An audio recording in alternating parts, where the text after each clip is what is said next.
Buenas tardes, les saluda la abogada Katiuska Valverde. Primero, felicitando porque ustedes han dado cita hoy a esta jornada, a esta charla, para poder revisar acerca de las actualizaciones de los nuevos acuerdos ministeriales que ha emitido el ente rector de trabajo. Y no solamente el ente rector de trabajo, sino a su vez también la Corte Constitucional, también la Asamblea Nacional. Vamos a ir en el decurso de esta charla revisando todos estos cambios de carácter laboral. Vamos a empezar a revisar hoy la sentencia 4920-IN/25 que data de febrero 2025. Esta sentencia emitida por la Corte Constitucional del Ecuador. Vamos a revisar qué analizó la Corte en relación a esta sentencia, ¿no? La Corte hace un análisis amplio dentro de esta extensiva sentencia acerca del contrato especial emergente que se encuentra estipulado pues, en el artículo 19 de la Ley Orgánica de Apoyo Humanitario. Recordemos que esta ley pues, nace a raíz del COVID-19. ¿Qué hace la Corte Constitucional? Pues declara parcialmente inconstitucional este artículo. Pero hay que recordar algo, que este artículo trata acerca del contrato especial emergente. En el citado artículo, en el artículo 19, recordemos que se introdujo este contrato especial con ciertas características, ¿no? Recordemos que tenía una duración de hasta un año y podría ser renovable con un año adicional, ¿no? También el empleador podía, puede utilizar inclusive esta modalidad de contrato para poder asegurar la sostenibilidad de la producción, fuentes de ingreso en situaciones emergentes, nuevas inversiones, líneas de negocio, productos, inclusive servicios, ¿no? Todo en modificación del giro del negocio y el incremento sobre todo de las producciones de los bienes y servicios. Este contrato permite la reducción de la jornada laboral y la remuneración, sobre todo en base a esta reducción de jornada. Recordemos que esta puede pactarse por jornadas completas o parciales. Pero ¿qué y cuál es el punto importante de esta sentencia? Esta sentencia establece y hace énfasis sobre todo en que el contrato podía terminar por causas previstas en la ley, pero no generaba derecho a indemnización si la terminación se realizaba por decisión de carácter unilateral por parte del empleador. Pero ¿qué ocurre y por qué la Corte analiza de forma profunda este artículo? La Corte llega a una conclusión y es que considera que este contrato permitía condiciones menos favorables para los trabajadores, ¿no? Entonces, esto sobre todo en comparación lo hace con otros contratos de carácter tradicional. Y la Corte pues también establece dentro de esta sentencia que esto afecta la intangibilidad de los derechos laborales que están insertos en la Carta Magna y nuestra Constitución. Entonces, en concreto, ¿qué decide la Corte? La Corte considera totalmente inconstitucional que el empleador termine de forma unilateral la relación laboral cuando lo estime oportuno sin pagar esta indemnización por despido intempestivo. Entonces, ¿cuáles son las variantes que ocurren dentro de esta sentencia?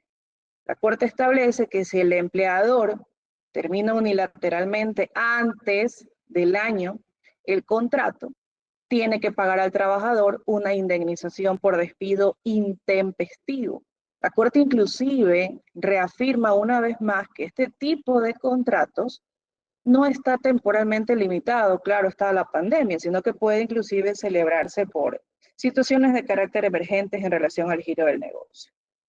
Y también hizo mucho énfasis en que se incitaba al Ministerio de Trabajo y se incita al Ministerio de Trabajo para que éste pueda supervisar. ¿Qué es lo que va a supervisar el Ministerio? La real justificación de las empresas en el empleo de este tipo de contratos. Es importante recalcar que este tipo de contratos llamados emergentes son totalmente excepcionales. ¿Qué es lo que busca esto? Que el ministerio vaya a supervisar a través de estas inspecciones aleatorias que ustedes saben que se realizan en cualquier parte del año y vaya a supervisar estos tipos de contratos que no sean de modo abusivo usados por los empleadores. Hay que recordar también que hay opciones también que permiten a los empleadores contratar inclusive personal de manera flexible, ¿no? Y esto sobre todo adaptándose un poco a las necesidades del negocio y sobre todo que estos puedan un poco optimizar los costos laborales. Y uno de esos es el contrato productivo. Es un ejemplo de contrato que también puedas darse en uso y este está en el acuerdo ministerial MDT 2020/220. Recordemos que este contrato productivo le va a permitir a ustedes como empleadores también contratar trabajadores por el tiempo que dura una determinada obra, un servicio, una actividad determinada. Entonces, recordemos que no se puede usar este tipo de modalidad contractual como lo es el contrato especial emergente de una forma abusiva, ¿no? Esta es una herramienta legal que puede obviamente dinamizar un poco el trabajo, ¿no? Entonces, esta es la decisión de la Corte en razón a esta sentencia, que como les mencionaba, tiene de fecha febrero de 2025. Bien, vamos a continuar y vamos ahora a revisar otra de las actualizaciones que ha emitido el Ministerio de Trabajo. Pensemos un poco acerca del acuerdo ministerial MDT-043. Este acuerdo ministerial que tiene fecha marzo 2025 reforma un poco el procedimiento administrativo de visto bueno. Recordemos que el visto bueno, la terminación de la relación laboral, ¿no? Aquí hay que hacer énfasis en algo, y es que este acuerdo lo que hace es reformar ya un acuerdo existente, que es el 2024-041. Pero hay que tener claro algo, a ver, ¿qué pasa con los trabajadores? Los trabajadores suelen considerar que existen principalmente dos vías para dar por terminada la relación laboral. Ellos tienen como dos vías, el despido intempestivo y la renuncia. Sin embargo, hay que tener claro que también existe otra forma legal para poder finalizar el vínculo laboral, ¿no? Y este es el visto bueno, que como ustedes saben, es un procedimiento de carácter administrativo que va a permitir tanto al empleador como al trabajador solicitar esa terminación de la relación laboral, ¿no? Por causas, claro, está justificadas, y esto tiene su procedimiento dentro del Ministerio de Trabajo. Pero bien, ¿cuáles son los cambios principales que trae este acuerdo ministerial y otros que sí los mantienen? Este acuerdo ministerial establece sobre todo en la parte procedimental, ¿no? La comparecencia de las partes dentro de este procedimiento administrativo. Obliga a que se presente con un abogado defensor el visto bueno. También establece que puede hacerse personalmente o mediante un procurador con poder por escritura pública. Eso es uno de los principales cambios que tiene este acuerdo ministerial. Documentos también que acompañan la solicitud también es parte de esta reforma, como que hay documentos que deben adjuntarse a este trámite de visto bueno, documentos que los asocia este acuerdo con lo que establece el Código Orgánico General de Procesos, ¿no? ¿Qué pasa? Si el empleador solicita el visto bueno, este debe incluir también allí el certificado actualizado del IES. Eso es muy importante. Entonces, ¿qué pasa con esta actualización? Va un poco aumentando el tema de la documentación que debe adjuntarse al trámite del visto bueno. Bien, también hay un trámite dentro de esta de este acuerdo ministerial, y es la contestación. En razón a la contestación, establece que debe ser por escrito, debe estar patrocinado por abogado, debe inclusive responderse expresamente sobre los hechos que se han incluido en la presentación del visto bueno, en la redacción. Tiene que estar fundamentado, deben incorporarse pruebas. Entonces, son pruebas, hey, si yo presento hoy el visto bueno, debo incorporar en ese momento en mi redacción todos los hechos pormenorizados, debo incorporar todos los fundamentos, tanto de hecho como de derecho, incluir también las pruebas en ese momento. No es que yo voy a poder incorporar pruebas al último del proceso, no. Tiene que ser en el momento que ingreso yo el trámite de visto bueno, y obviamente también dentro de la contestación que realice el trabajador, ¿no? También va a tener que incorporar sus pruebas también si éste las tuviera. También dentro de esta contestación se permite proponer excepciones, presentar las pruebas como les acabé de mencionar por parte del trabajador. Dentro de la contestación y también al momento que usted presente el visto bueno, se debe indicar el domicilio, el casillero judicial para notificaciones, y un punto importante también es la foto del Google Maps donde va a tener que ser citado ese trabajador. Eso es muy importante porque el citador del Ministerio de Trabajo, del área de inspectoría, pues va a tener que llegar a esta dirección y entregarle esa notificación al trabajador y hacer que la firme, ¿no? Y eso obviamente va siempre con tiempo, con los tiempos cortos que a veces nos da el Ministerio para que se fundamente y se presente este visto bueno. También establece dentro de este procedimiento y refuerza el carácter de investigación. Si hay diligencias en dos fases, hay este tema de las excepciones, la inspectoría, el inspector o la inspectora de trabajo va a escuchar esos puntos de debate, va a darse una parte de conciliación si en caso de darse dentro de la parte empleadora o por la parte trabajadora, van a poderse poner pruebas y alegatos en la audiencia que se convoque. Pero bien, ¿qué va a ocurrir y cuál es la parte relevante del acuerdo ministerial? Bueno, nos encontramos nosotros en el momento de la apelación. Una vez que nosotros ya tenemos la resolución por parte del inspector de trabajo, ¿qué es lo que va a ocurrir ahí? En ese momento que tenemos ya la resolución, se va a poder establecer la apelación. Entonces, la apelación usted la va a poder presentar luego de 3 días de la notificación. Luego de 3 días usted va a poder interponer. ¿Cuál es el trámite? Usted presenta esta apelación ante el inspector y quien va a conocerla va a ser el director regional. El director regional va a tener que resolver esta apelación, ¿no? ¿Qué va a pasar? Y va a haber un plazo máximo de resolución por parte del director regional. Antes eran 10 días, así es. Ahora este tiempo se amplía a un mes. ¿Ok? Esto es lo que pasa con el nuevo acuerdo ministerial. Se extiende a un mes. Posterior a eso, pues también puede solicitarse, como les he mencionado, una audiencia por ambas partes, en caso de que así lo requieran.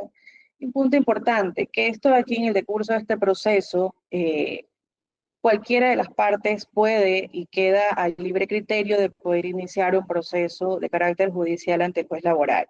Si en ese decurso usted ya obtiene la resolución, tiene que entender que esta resolución, si usted la quiere incorporar dentro del proceso judicial que ha iniciado ante el juez laboral, esta resolución solo tiene valor de informe. Mucho más aún, usted va a tener pues, que incorporar este proceso a las pruebas de carácter relevante, ¿no? Una vez que ya obtiene usted su resolución, pues esta resolución se devuelve al expediente del inspector, quien pues va a ejecutar lo que ha decidido, ¿no? Esta resolución es de carácter, este acuerdo ministerial es de carácter totalmente obligatorio, tanto para los empleadores como para los trabajadores. Punto importante, se mantiene la figura de la prescripción del visto bueno.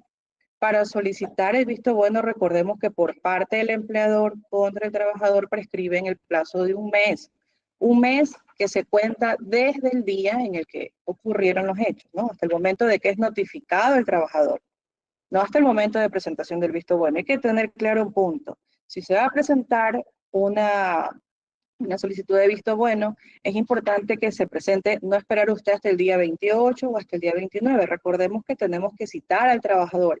Mientras se dé esa citación, ya llegaron los 30 días y está totalmente prescrito. Entonces, esa es la importancia de hacerlo durante la primera o segunda semana de ser posible, ¿no?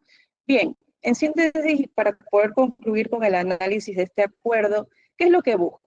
Actualizar y organizar netamente los procesos de visto bueno, ¿no? Y esto, sobre todo, ¿qué es lo que hace? Impone requisitos que son un poco más claros de comparecencia, de documentación, fases de investigación, un trámite de apelación que sí, así es, tiene plazos, jerarquías totalmente definidas y sobre todo, y no menos importante, que con este acuerdo se refuerza el derecho a la defensa.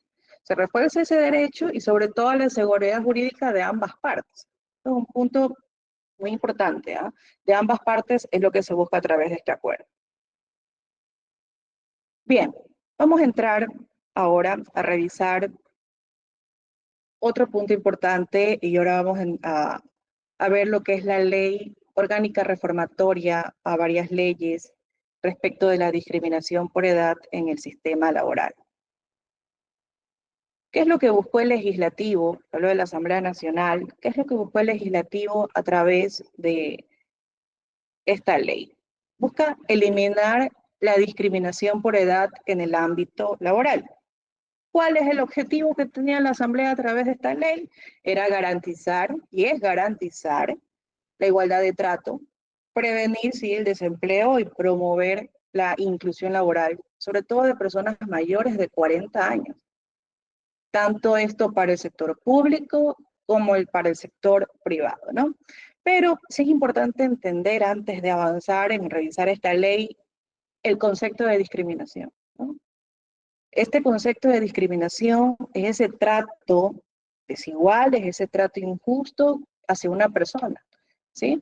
Sobre todo hacia una persona basado en distintas características, ¿no? Que no deberían inclusive ser motivo de exclusión o desventaja. Características como cuáles: su raza, su sexo, su edad, su religión, su orientación sexual, su condición socioeconómica, su nacionalidad, inclusive la opinión política. Y la característica que nos trae a esta ley, la discapacidad. La discriminación, sobre todo hacia una persona con discapacidad, ocurre cuando alguien, de manera desigual, injusta o excluyente por el hecho de tener esa discapacidad. ¿Cuáles son las reformas que se incorporan al Código de Trabajo con esta ley? Existen las obligaciones del empleador. Estas obligaciones del empleador son las siguientes. Primero, tienen que darse capacitaciones de carácter obligatorio. El empleador tiene que dar estas capacitaciones. ¿En qué temas? Temas de inclusión, temas de acoso, temas de discriminación y sobre todo temas de mejora en el ambiente laboral. Estas capacitaciones tienen que tener un mínimo de 10 horas.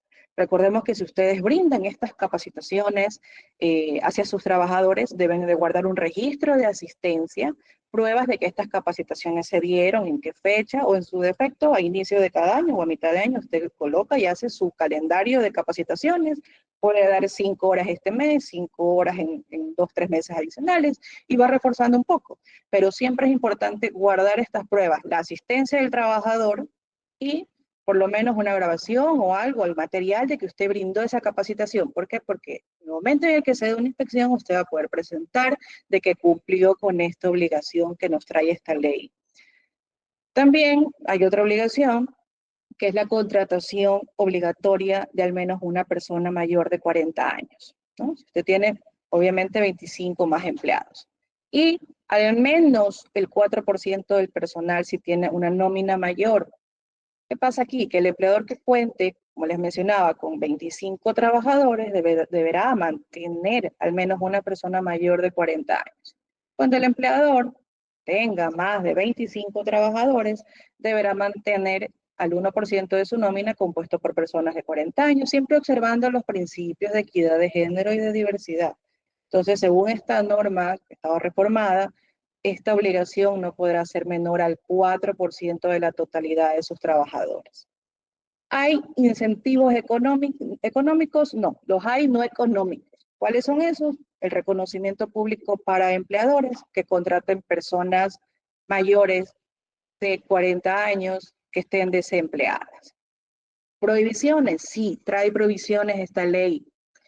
¿Cuáles son esas prohibiciones? Establecer restricciones de edad en ofertas laborales. Si usted requiere contratar a alguien en una área, pongo un ejemplo, tantos que se pueden dar, usted decide contratar a un jefe comercial y coloca dentro de su publicación en alguna página de internet, se requiere jefe comercial hasta los 30 a 35 años. Eso es una restricción ya, un tema prohibitivo que lo trae esta ley orgánica reformatoria.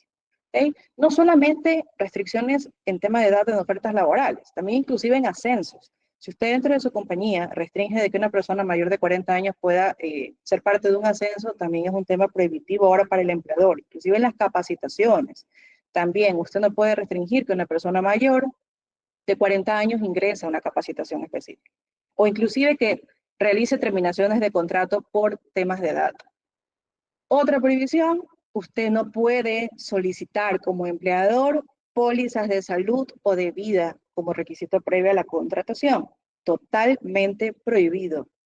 Adicional a eso, también está como prohibición en esta ley provocar renuncia, ¿no? Por acoso o violencia que esté ligada a la edad de este trabajador. ¿Hay sanciones? Sí, las hay.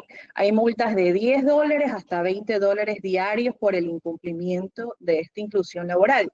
Entonces, es muy importante que tengan en cuenta este tema muy importante, este tema sobre todo para iniciar en el tema de la capacitación, ¿eh? La capacitación de carácter obligatorio, creo que por eso pueden ir inclusive empezando, ¿no?, con esta ley. Y no olviden guardar siempre este registro de que ustedes capacitaron a sus trabajadores. No solamente se reforma el Código de Trabajo, se reforman otras leyes de carácter público, inclusive la Ley de Educación Superior, y bueno, hay disposiciones generales y transitorias que trae esta norma.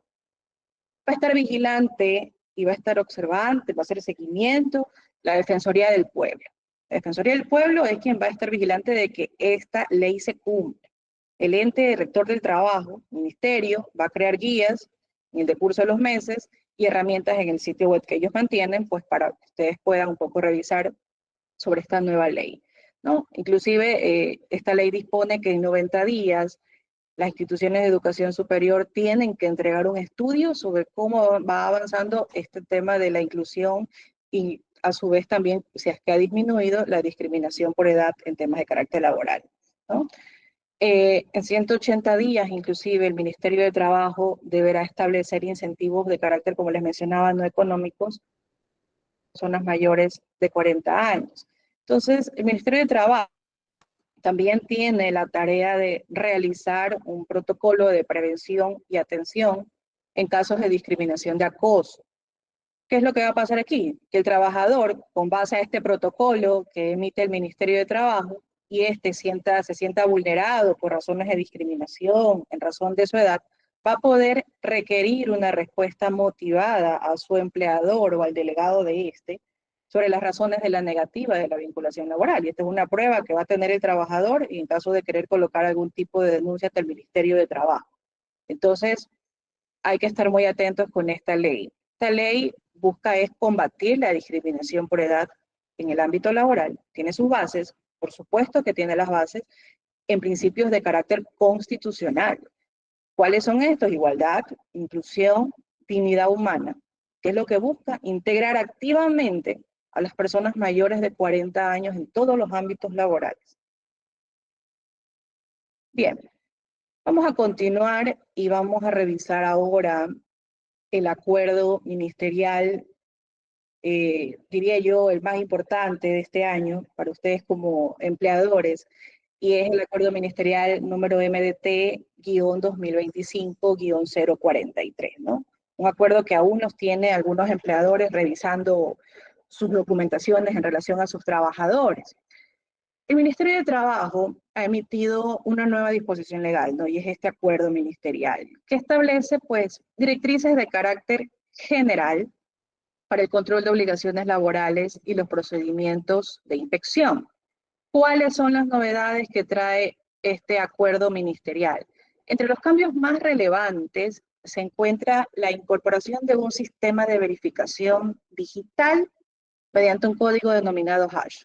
Y antes de entrar un poco en el contexto de este código denominado hash, ¿por qué el ministerio está haciendo la implementación de estos sistemas de verificación digital? Y es muy importante que sepan de que el Ecuador actualmente está viviendo una etapa de la era digital en temas de protección de datos personales, ¿no? Entonces, para llegar a este acuerdo ministerial hay mesas técnicas que anteceden, mesas técnicas sobre todo ¿para qué? Para la protección de todos los datos que llegan a las instituciones de carácter público y que reposan esto pues en sus sistemas.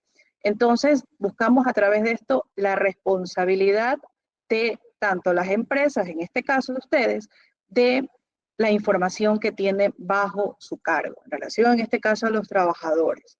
Pero bien, vamos a entrar a revisar un poco este tema del código denominado hash. Este código hash se genera al cargar o escanear documentos en las plataformas del Ministerio de Trabajo, ¿no? Y permite validar su autenticidad. El hash funciona como una huella digital única que garantiza la integridad de los archivos registrados. Pero bien, hay una fecha que para ustedes les resuena mucho y es la fecha 12 de julio de 2025, ¿Qué pasa y qué ocurre con el SUT a partir del 12 de julio 2025? ¿Será obligatorio utilizar el código hash? Correcto. Finiquitos, utilidades, contratos, reglamentos. ¿Qué va a pasar aquí? El empleador debe descargar y resguardar los documentos. Multas por no registrar o registrar tarde actas y formularios, así es, las va a haber. ¿Cuáles son los aspectos claves que ustedes deben considerar en relación a este acuerdo y qué es lo que busca el ministerio, ¿no? Primero, la responsabilidad del empleador. Y aquí quiero hacer énfasis porque yo asumo que algunos de ustedes, y hablo yo de empresas, que veo que están aquí algunos gerentes, algunas personas de distintas áreas de empresas, ¿no? De áreas de recursos humanos inclusive. Ustedes han tenido en el decurso esta semana que ver en el SUT el mensaje que dice pendiente actas de contrato, pendiente actas de finiquito, pendientes contrato, pendientes distintos formularios. ¿Qué pasa con esto? O sea, ustedes tienen que antes del 12 de julio tener actualizado toda esta información en la plataforma. ¿A través de qué? De todos los archivos que ustedes tengan, claro está, bajo su custodia en la compañía, ¿no?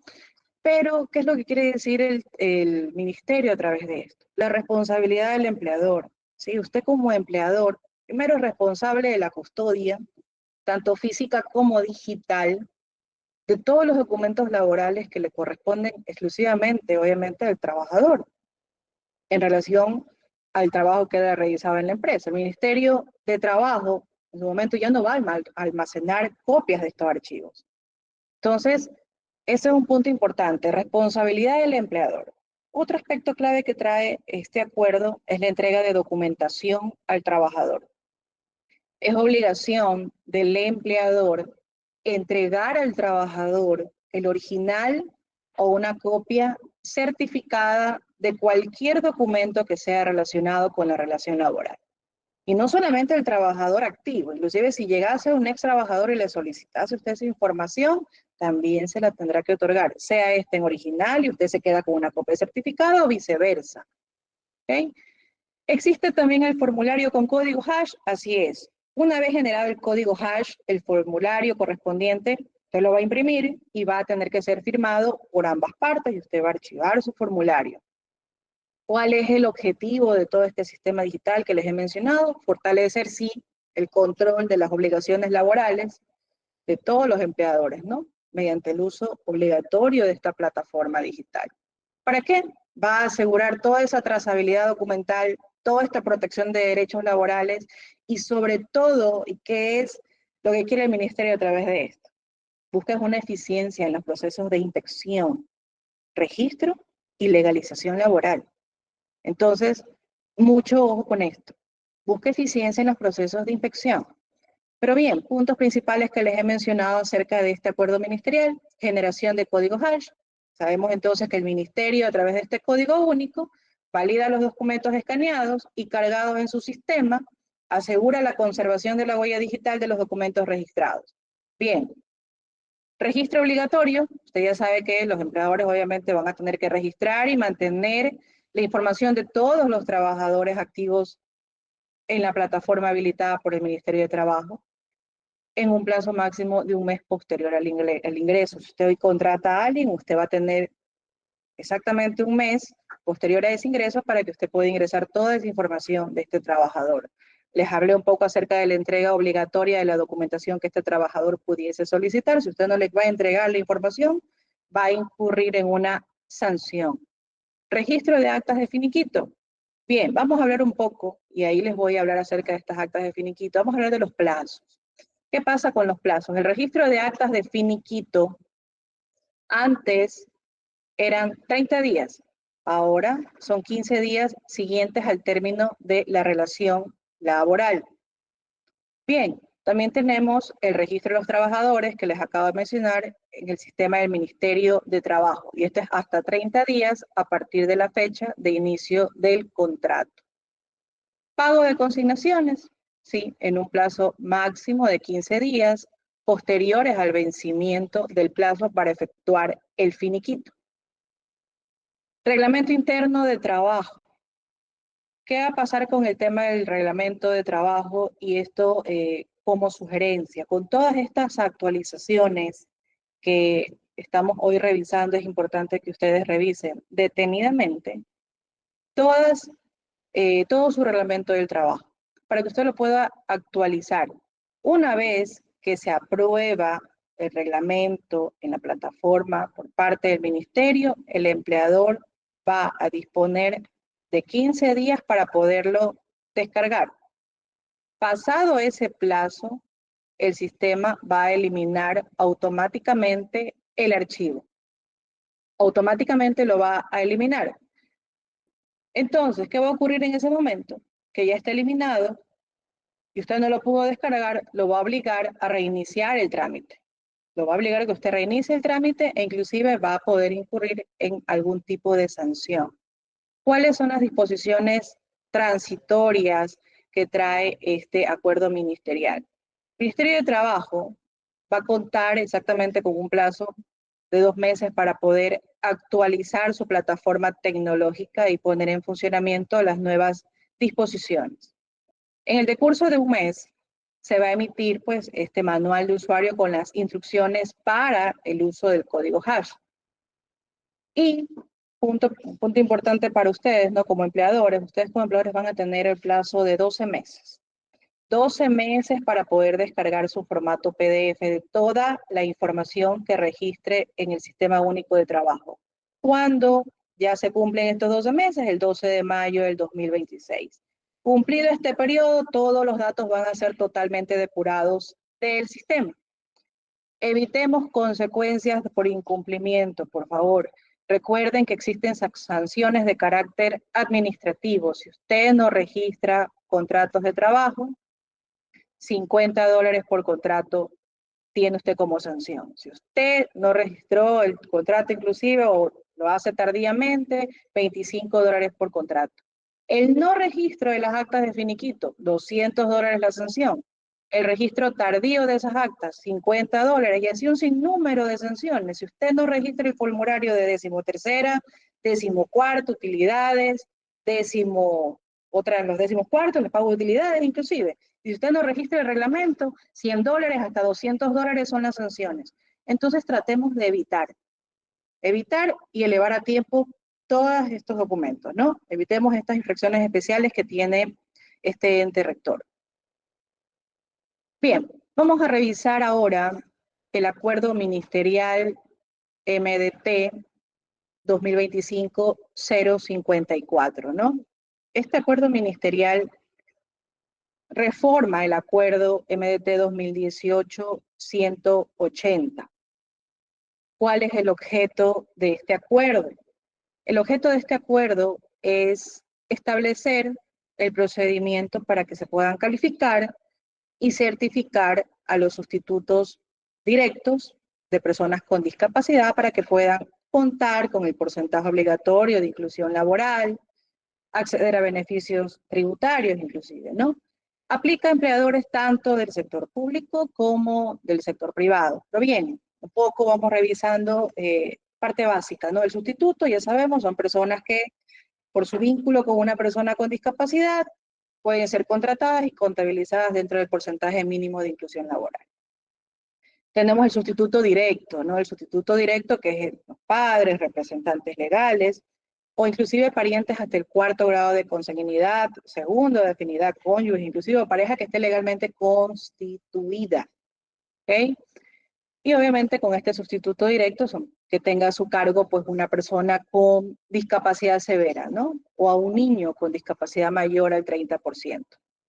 Pero bien, sí, este sustituto debe tener un certificado, debe certificarse ante el ente rector. Para que pueda obtener este certificado, tiene que presentar la serie de documentos básicos, ¿no? Cédula, ojo, el certificado oficial del porcentaje de discapacidad, documentos que prueben ese vínculo o responsabilidad del cuidado de la persona discapacitada. ¿Qué tiempo tiene esta certificación? Tiene una duración de 2 años y obviamente la puede renovar. ¿Puede perder la certificación el sustituto? Por supuesto, la puede perder. Si el menor discapacitado cumple la mayoría de edad sin discapacidad severa. Si fallece el sustituto o la persona discapacitada, si esa persona discapacitada baja el porcentaje mínimo de discapacidad, también puede perder esa certificación. Inclusive si existe algún incumplimiento con el cuidado de esa persona discapacitada, pero claro que esto tendrá que ser evaluado por el MIES. ¿Ok? ¿Cuáles son las obligaciones de ustedes como empleadores? Y es registrar a los trabajadores sustitutos en el sistema del Ministerio de Trabajo. Tienen que mantener actualizado el porcentaje mínimo de inclusión laboral. Si un trabajador pierde esa calidad de sustituto, el empleador debe contratar otro con discapacidad o sustituto en máximo de 90 días. ¿Okay? Hay sanciones, por supuesto. El no registro del sustituto trae una multa de $200 por trabajador. ¿Cuáles son los cambios principales de esta reforma? Precisa criterios de discapacidad severa, tanto intelectual, psicosocial, mayor al 50%, grave o muy grave, física, auditiva, visual, lenguaje, mayor al 75%, muy grave, ¿no? Amplias definiciones de sustitutos directos y tanto los que son por solidaridad humana. ¿Cuál es la diferencia entre este sustituto directo y el que es por solidaridad humana? El que es por solidaridad humana son personas que no tienen ese parentesco como lo tiene el directo. ¿Ok? Entonces, adicional a esto, bueno, les hablé un poco de las sanciones. Los cambios también que trae esta reforma 2025, ajusta requisitos como tal documentales, obliga al empleador a actualizar el registro, sobre todo en plazo de carácter fijo, ¿no? Las disposiciones transitorias relevantes que trae este acuerdo son que los sustitutos con certificados antiguos deben solicitar nueva certificación al Ministerio de Trabajo. ¿Ok? Bien, vamos ahora a revisar la ley orgánica reformatoria a diversos cuerpos legales para garantizar los derechos laborales de las personas con discapacidad, enfermedades raras, huérfanas, catastróficas y de alta complejidad y sus sustitutos, ¿no? Cuyos aspectos sobre todo son relevantes. Vamos a revisar un poco esta ley que fue emitida el 20 de junio en el registro oficial del presente año. Bien, en esta ley se agregan varias obligaciones al empleador, en el artículo sobre todo 42. Primero existe la adaptación del puesto de trabajo. A ver, aquí el empleador debe realizar los ajustes razonables y necesarios en el puesto de trabajo. ¿Okay? ¿Para qué? Para que ese trabajador que tiene esa enfermedad rara, huérfana, catastrófica y de alta complejidad pueda desempeñar sus funciones. Esto que incluye la modificación de horarios, teletrabajo, reducción de la jornada laboral y adaptación en las condiciones físicas. ¿Ok? Estas adaptaciones, ¿qué va a ocurrir? Usted va a adaptar esa condición física del lugar de trabajo, asegurando un ambiente médicamente saludable para el trabajador. Un ejemplo, si usted tiene un trabajador que tiene en determinada área, ese trabajador tiene algún tipo de discapacidad física y no puede dirigirse, no puede llegar a su puesto de trabajo, usted tiene que colocar un pasamanos, una rampa, etcétera, ¿no? Entonces, eso es un poco la adaptabilidad del puesto de trabajo. Registro y report. Los empleadores deberán registrar ante el Ministerio de Trabajo y el Instituto Ecuatoriano de Seguridad Social exactamente todos los casos de enfermedades raras, huérfanas, catastróficas y de alta complejidad diagnosticadas a sus trabajadores, sobre todo garantizando la confidencialidad y protección de la información médica.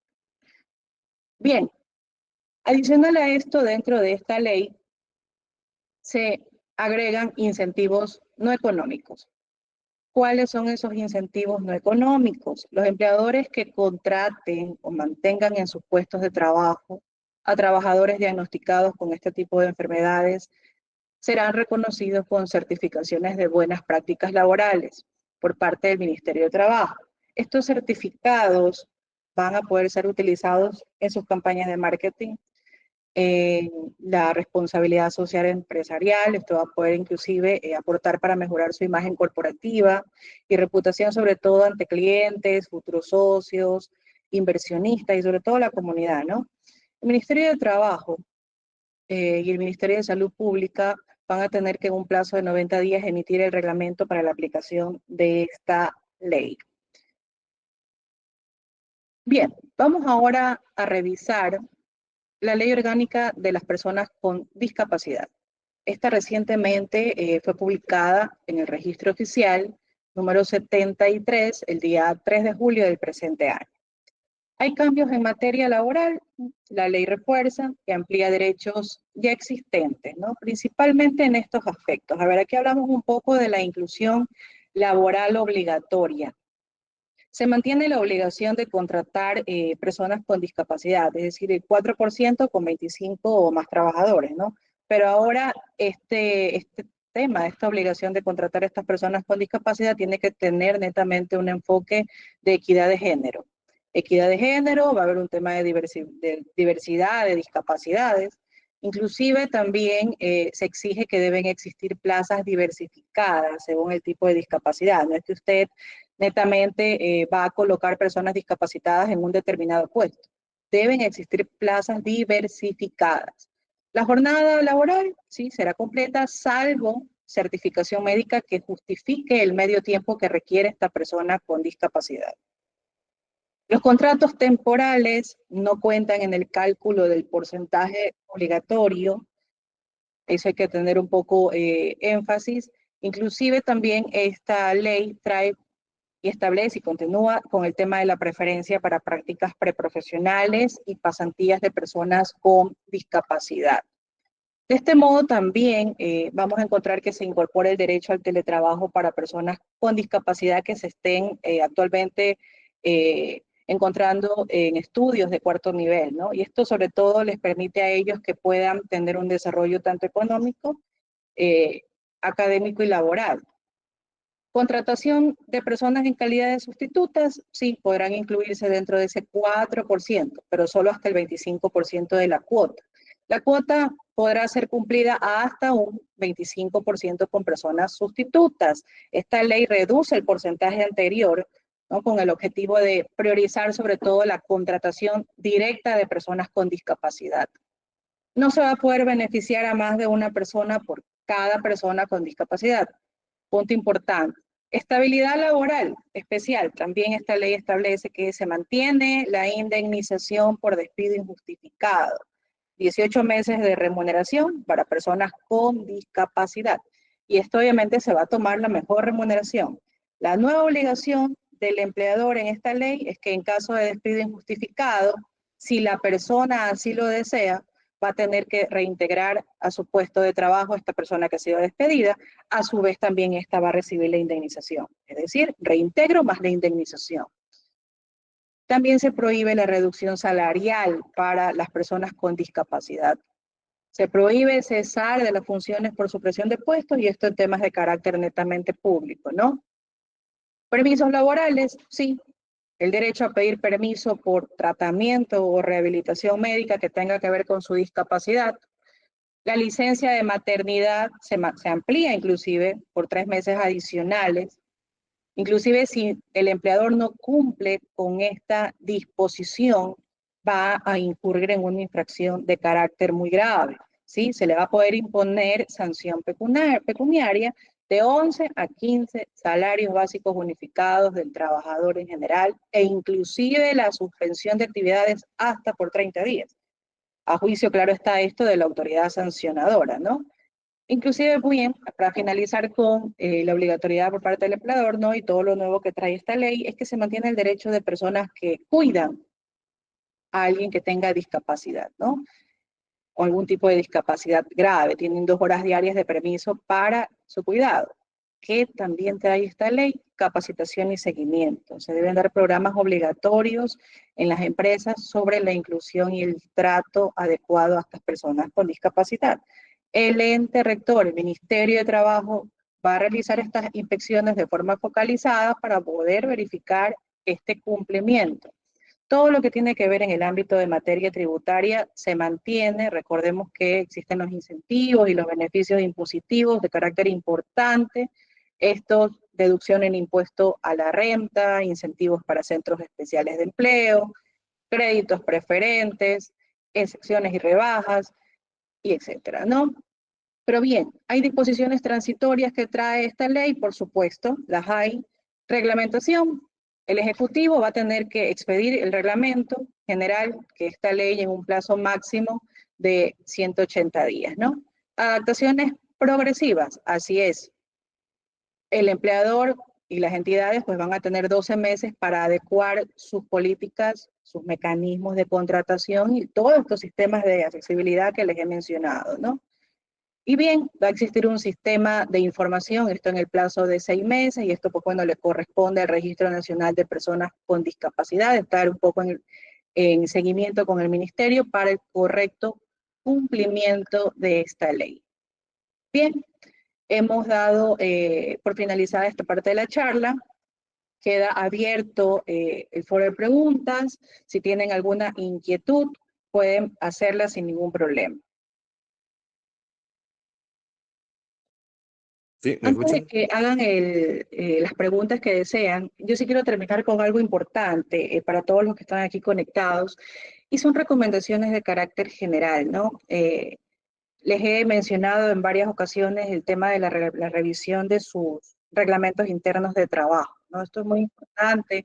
Por favor, revisen que sus reglamentos se encuentren actualizados a estas normas. Eviten sanciones. Revisen sus políticas internas. Revisen los protocolos en caso de tenerlos, protocolos de inclusión, protocolos de condiciones laborales, y sobre todo las capacitaciones, y socialicen tanto con sus áreas respectivas todos estos cambios nuevos que se ha traído en materia laboral, ¿no? Y recordemos que hay que cumplir con todas las obligaciones que el Ministerio de Trabajo ha mencionado, y no solamente el Ministerio, tenemos Corte Constitucional y el Legislativo, y hay que evitar sobre todo cualquier tipo de sanción futura, ¿no? Recordemos que como empleadores ustedes se encuentran sujetos a inspecciones focalizadas que en cualquier momento se pueden dar, ¿no? Y hay que estar muy preparados para esto en temas de documentación y en temas de actualización. Bien, con esto de aquí pueden ustedes hacer las preguntas que requieran.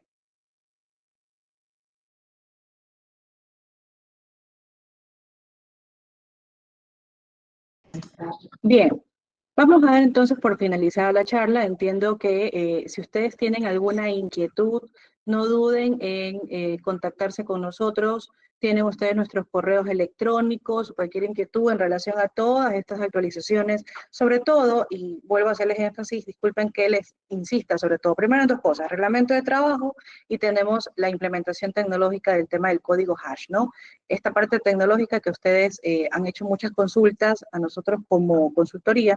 Entonces, quedan abiertos el tema de los correos electrónicos, nuestros canales, nuestros teléfonos, inclusive ustedes pueden hacer las consultas que requieran sin ningún problema, y estamos pues abiertos a poderles atender.